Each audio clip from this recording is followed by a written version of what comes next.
here I am again. I just can't keep away from you folks. I've got, my mind is going in about a million different places right now, and it shouldn't be doing that. I should be just focused on what I need to do today, which is to finish some things. But before I finish things, I'll start yet another thing. One, I've been enjoying, I watch certain YouTubers and fall in love with their channel because they make me think, usually. And I like that. I like to think. And I like to smile. And if I can do both at the same time, that's really fun. And one of my favorite persons to watch at the moment is a channel called Cracking the Criptic. And it's two guys who solve complicated Sudoku puzzles. And one of the two, I think his name is Anthony, though I might be wrong. I should look it up, but anyway, I'll add it in the description title when I finish this. Yes, he's brilliant and he understands math and he doesn't have to count on his fingers, and when he's figuring out these Sudoku puzzles that have only one number given and various restrictions apply elsewhere on the puzzle, he's able to immediately add 2 or 3 or 4 or 9 digits together without using his fingers or toes or an abacus or anything else.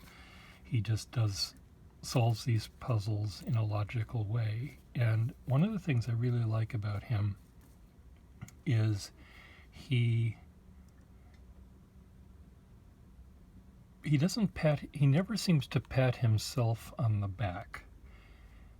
He's not saying how smart he is ever. He does compliment the brilliance of the people that create the puzzles, which I find nice. And he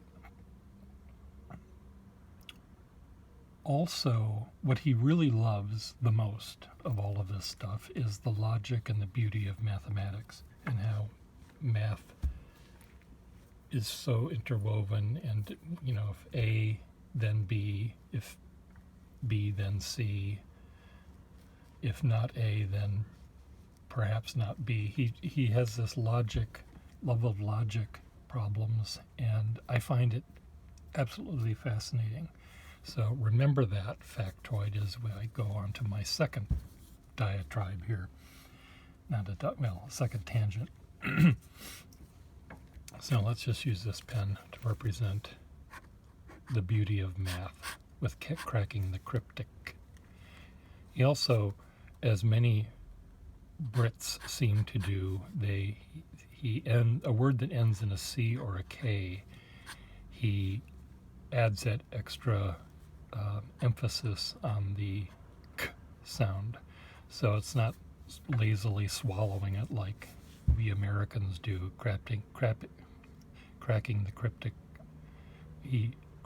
cryptic is this little extra at the end, which I find only slightly annoying. No, I find it very endearing. It makes it sound like he's a brain surgeon and he's making little snips on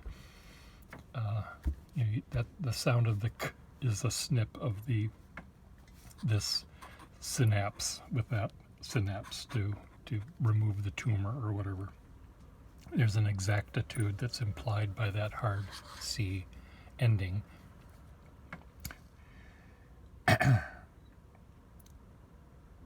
Someone else on my channel saw a drawing I did quite some time ago where I drew the same vase of flowers using 6 or 7 different pens. And I made that video to show a potential pen customer the different expressive lines you could get with various pens. And that made me think of, again, this beauty of math. There's that Hammer Films wind in the background again. So my thought is, what I would like to do, maybe now just on a very short sort of way, describe what I mean by what I'm saying. Let's say I have to draw this ink bottle using this pen. In testing out how the pen is writing, or the line it makes, it sort of wants me to be locked into a certain solution to the problem of rendering this ink bottle. And because of the fineness that this point has to begin with, I am sort of locked into focusing on the fineness of the details, perhaps, or the amount of line work that I could fit in a given square centimeter of space. And if I draw, very lightly like this, it's going to take forever to finish the drawing, but it would be made up of thousands of little tiny lines. And there's nothing wrong with that.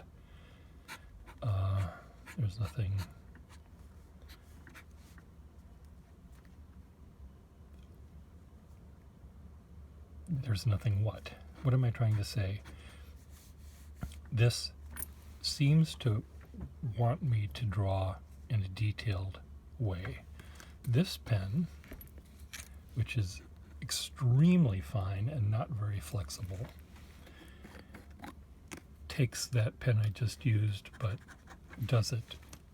pushes it even further into that category, because its range is not as great as this range is. And this makes me focus even further on paying attention to the details. It makes me want to be more careful. This pen, on the other hand, this has a broad, sort of rubbery, a line can't be thinner than that. So already it's sort of pushing me to be less detailed and maybe more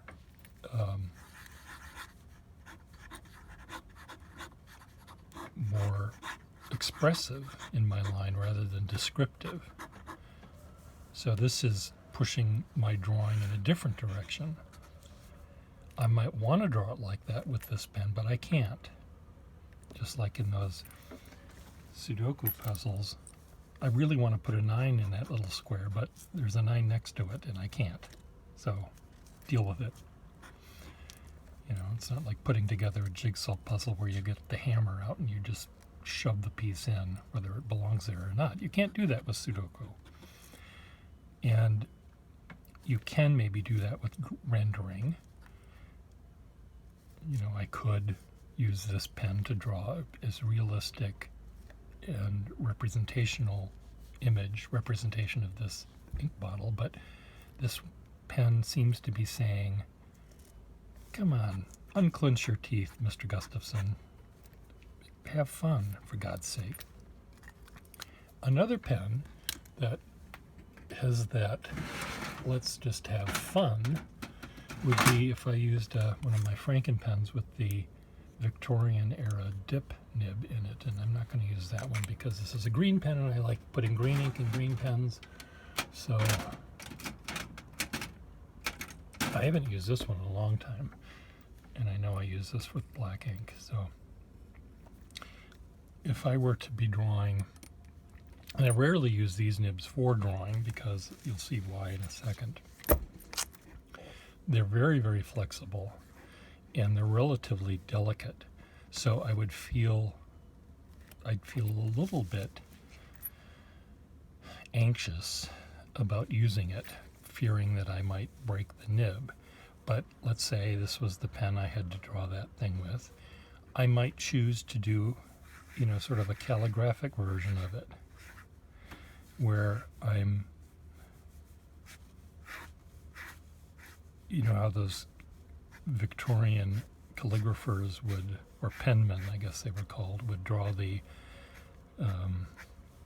bird using a series of things like this, loops and spirals and stuff. Well, this makes me want to not draw a straight line, for one thing. It wants me to make a curved line, just because that's sort of what this pen, that's how I associate these pens, is to do my calligraphy with. So I might render this object using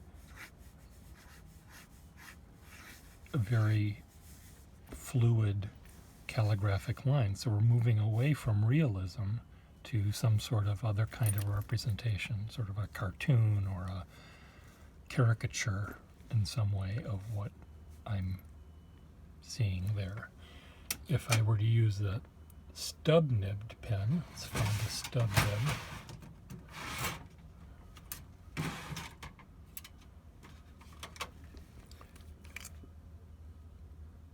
This is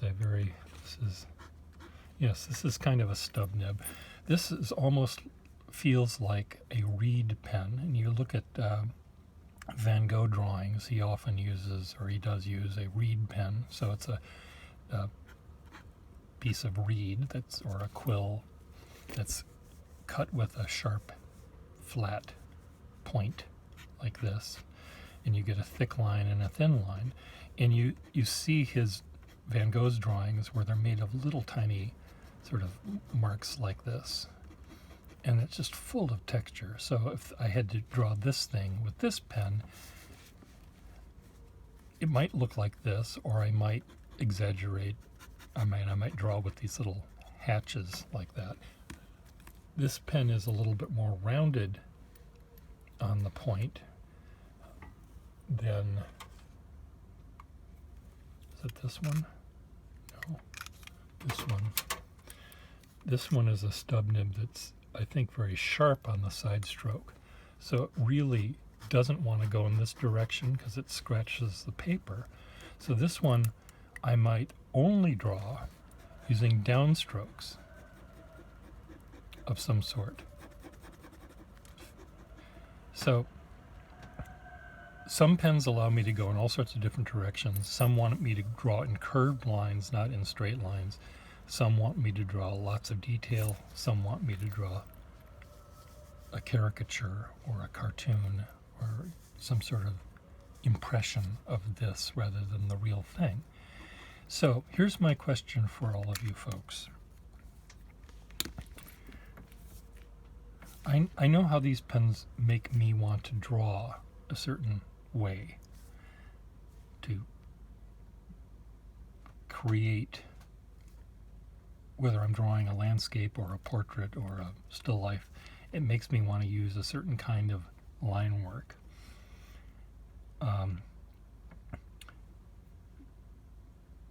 If I were a writer of any sort, would using this pen with the flowy lines, would that make me want to write in a certain way? Would I decide, I'm going to write a poem today with this pen, or I'm going to write an angry letter to the editor with this pen? Is it going to make me want, I may pick this tool for a particular purpose in writing, but let's say I want to write a poem and I have this pen with me, which has this sort of sharp side stroke. Is this going to make my poem be, how will it make it rhyme? Will this pen actually, or any of these pens actually, change the words I use? Do you think that that is possible? Now, I know if Anthony, the Sudoku guy, was watching this video, maybe I'll send him a thing and ask him to do that, since I'm sort of plugging his channel, and praising him for his logic and his love of math and his I like especially the fact that he's so delighted by the laws of mathematics that he's not jaded, even though he knows all of these laws. He's sort of, it sounds like every time he sees something, it's like a surprise. Oh my God, it's the ABC logic, even though he says it all the time in earlier videos. It's his enthusiasm is almost as if he's rediscovering it for the first time, or discovering it for the first time. So, do you think, you writers out there, do pens control your words as they control my line work and how I render something? Yes, the pen that you use to write with will determine how fat the letters are and things like that. That's not what I'm talking about. I'm talking about do certain pens that have a certain quality to their nibs, but it could also be the entire shebang, do they influence your writing? If they don't, they should. No, I'm sure that, well, maybe they don't. I don't want to say I'm overly sensitive, because frankly, any one of these pens I can draw in many different ways and I might not even notice it. But I do think that they influence me to a little tiny degree, and maybe they will influence you as well. So if you're a drawer and you have a drawing in your head and you pick this pen rather than you're reaching for a pen over here and you pick this one. You meant to pick this one for the job you had to do, but you pick this one instead, and you suddenly realize you have the wrong pen, and you're not at your desk anymore. You're out in the field and you're looking at the landscape and the thunderstorm, the approaching thunderstorm, and you have this pen. That's going to completely change how you draw, what the drawing will look like at the end. But maybe more importantly, or you're going to say, okay, what aspect of the thunderstorm am I now going to focus on? It was going to be the Sturm und Drang and wind and rain and horror of a thunderstorm, but this might make me think more meteorologically, and because of the sharp point and the exactitude of it, maybe I'm going to be trying to render something that is more scientific or more thoughtful or less emotional and more intellectual about the thunderstorm that I wanted to draw, because of the damn nib that's in it rather than the one I wanted to use. I don't know, but I bet you know, and you'll never know. You don't know what I'm talking about, but you do. And you over there in the back never says anything. You've already figured this out. But why don't you share that with the rest of us? Because you know what I'm talking about, and you know the answers. You know the words to use with your sharp pointed pen, the exact words to use to describe it. rather than my floundering in ineptitude here in my... I'm pointing out an issue. I don't know the resolution to it. I'm giving you guys a really hard Sudoku to finish, and the one single digit that's in it I've written so poorly that you don't know, is that an 8 or is that a 4? I don't even know what number that is, so good luck on that one. Help me, tell me if I'm making any sense. Bye.